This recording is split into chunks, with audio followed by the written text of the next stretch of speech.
Ay hala, sa wakas, dumating na ang aking box. Mararanasan ko na din na naman mag-unboxing dito sa Pilipinas.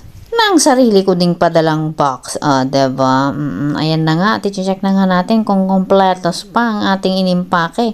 At i-unpack natin kung nandyan pa lahat ng inilagay natin dun sa Singapore. 6 weeks nga siya. 6 weeks ang biyahe nitong box na to bago nakarating dito sa Labisares, Northern Samar. Apakalayo din naman kasi talaga.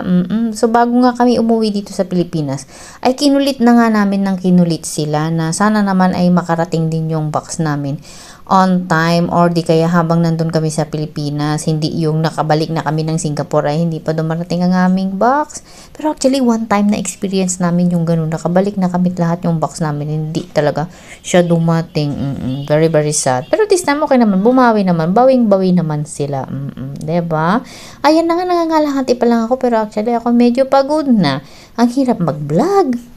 For the first time, 'di ba? In tagal-tagal na panahon na hindi ako nagvo-voice over ng aking ng aking premiere o ng aking vlog dito sa sa YT. Kasi medyo nakapokus ako dun sa FB ba. Nakakapagod yung ilang beses ka mag-voice over, 'di ba? Minsan nawawalan ka din ng sasabihin. Kagaya na, 'di ba, nangangalahati pa lang ako, wala na akong sasabihin ata. Actually, 'di ba? Ikukwento ko na lang itong mga nilagay ko dito sa box ko na to. So, ito nga naman ay hindi ko naman ito mga binibili. Dahil kung bibilhin ko pa yung lalagay ko sa box, magkano na nga ang bayad ng ngayon? Ng charge ng papuntang Northern Samar. Aba, mahal na po. Dati 165 na mamahalan na ako noon. Ngayon 195 na. Ay, ang bigat sa bulsa. Mabuti na lamang din talaga. Sayang din kasi kung hindi natin ipapabox itong mga to. Ay lahat naman ng mga ito ay libre. Wala naman ako dyan binili. Ay, meron yata mga toothpaste lang at saka mga chocolate, mga ganyan. Pero the rest, kasi jumbo box, saan ka kukuha? Kung bibilihin mo lahat ang ikakarga mo sa jumbo box, di ba, hindi worth it. Ibigay mo na lang na pera, doon mo na lang talaga ibili lahat sa Pilipinas. Pero dahil marami nga tayong mga besties na mga nagbibigay sa atin for free, kagaya na nga lang yan ay Pyrex. So, diba, kamuntik pa talaga siyang mahulog. Yung dumating siya na buo, baka ako pa makabasag. Ayan nga ay isang tray na Pyrex ang pangalan. Kung familiar kayo sa Pyrex na dishware, ay pwede yan sa microwave at pwede din siya sa oven. Kagaya lang ng yan, ibinigay lang sa akin. So, alam nga namang hindi ko padala dito sa bahay namin. Actually, lahat na nga halos ng pinapadala ko dito sa bahay namin ay mga bigay-bigay lamang. Sayang din naman kung hindi ko pa ipapabox. May bahay naman kami na pwede naming magamit in the future. Kagaya na nga lang ng mga rugs sa floor, mga damit-damit, ganyan, mga paintings galing pa ng Cambodia and Vietnam, and basta. So many things na pwede mong ikarga na libre din naman. Yung nga lang talagang bayad talaga ng box nga lang talaga. Yung charge ng box lang talaga ang medyo mabigat din sa bulsa. Pero worth it naman yung ikakarga mo para naman hindi masayang yung ginastos mo na 195 Sing dollars. Tapos yung laman di ba, pichu-pichu. Pichu-pichu. Ano pa pichu-pichu? Hindi ko na maintindihan. Ginamit ko lang. Sana pala hindi ko na lang pala ginamit, kaya hindi ko rin naman pala alam kung ano ibig sabihin nun. Anyway, so yan din mga lumang mga lumang damit na kailangan ko na ding ipadala kasi grabe na, wala na, hindi na kasya dito sa aparador namin. Nagagalit na si partnership kasi ang dami-dami ko ng mga damit, kaya ipapadala ko sa Pilipinas para may magamit na ako doon kasi baka hindi rin naman siya lahat magkasya sa aking luggage. And syempre, sa daming mga ilang tao ba ang mga nagbibigay sa akin ng mga bagay-bagay na mga pwede pang gamitin sa bahay. Like damit, hindi lang din naman damit, mga gamit sa kusina, gamit sa bahay. Ayan.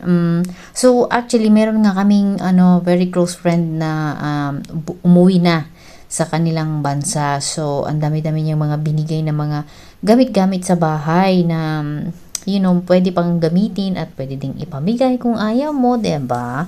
Pero, lahat sila ay magagamit namin sa bahay. Actually, yung mga paintings na yan, ang gaganda nga. Meron pa nga, hindi ko pa nga naikarga lahat ng paintings, na iwan yung iba dito sa Singapore kasi hindi na talaga siya kasya. And syempre dahil ang gaganda niya, parang gusto ko na lang siya i-hand carry kasi baka masira ba. Kasi talagang yung nagbigay sa amin, siya mismo ang nag-paint. So, alam mo yun, yung gusto ko siyang i-treasure kasi yun yung memory galing sa kanya. Diba? May mga pag ganun tayo. Anyway, so kung ano lang yung nagkasya dito sa box na to, no, yun na lang yung inilagay ko. Yung bang, alam mo yun, yung hindi mo naman ini-expect or ayaw mo naman talaga siyang masira or may mangyari. Pero, okay lang na ilagay sa box. Pero ito, yung iba na iniwan ko talaga, yung, yun na lang yung bibit-bitin ko. Ako na yung ano, kasi gusto ko, I will handle it with very, very care. O, diba? Mga ganon.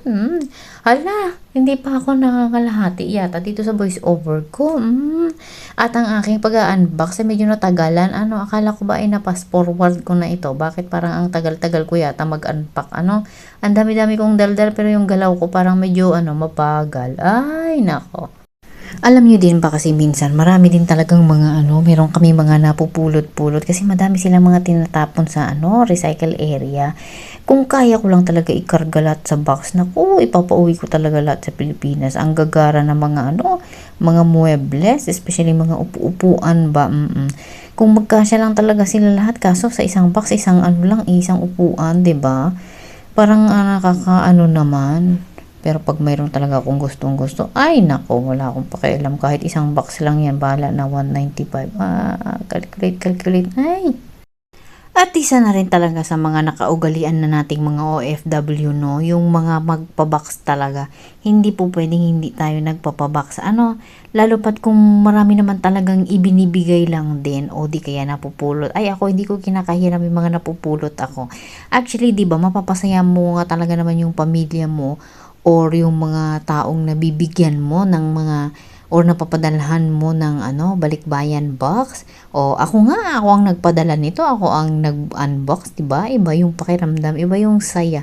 Ako ang nag-impake pero ako nasusurprise pa ako sa mga nakakalkal ko dito sa ni-live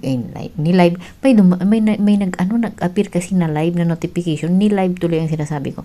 Yung nai-excite pa ako, nasusurprise pa ako sa mga inilagay ko sa loob ng box, 'di ba? Iba kasi talaga din yung feeling na ikaw ay nag-unbox or kinakalkal mo or nasusurprise ka sa laman ng box na yan, lalo pag kalaki-laki.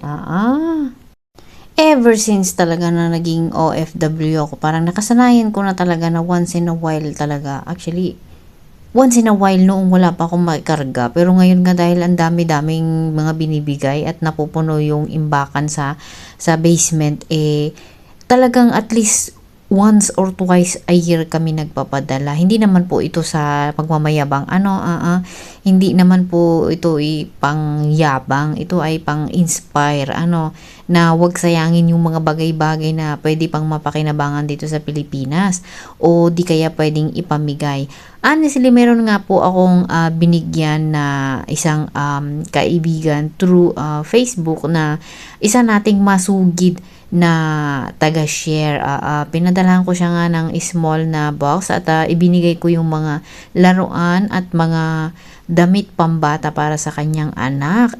Nakakatuwa at nakakaano sa puso ba na tuwang-tuwa sila sa mga na-receive nila na mga kahit mga gamit na or mga items na nagamit na ay masayang masaya sila. Sila nga ay masugid kong mga taga-share at mga taga-support sa Facebook. Diba? O kung isa ka sa masugid ko ding taga-subaybay dito sa YT, mag-comment ka. Mag-comment down below para siguro mabigyan kita ng ng biyaya. Magbibigay ng biyaya. Charot lang. Yung kung ano lang yung kaya ko. Ay hala, ang dami ko ng daldal. I hope you guys enjoy today's video. Maraming salamat. Kung hindi pa kayo nakadikit-dikit na, mag-iwan ng bakas para kayo ay aking mabalikan. Diba? Hanggang dito na lang. Bye!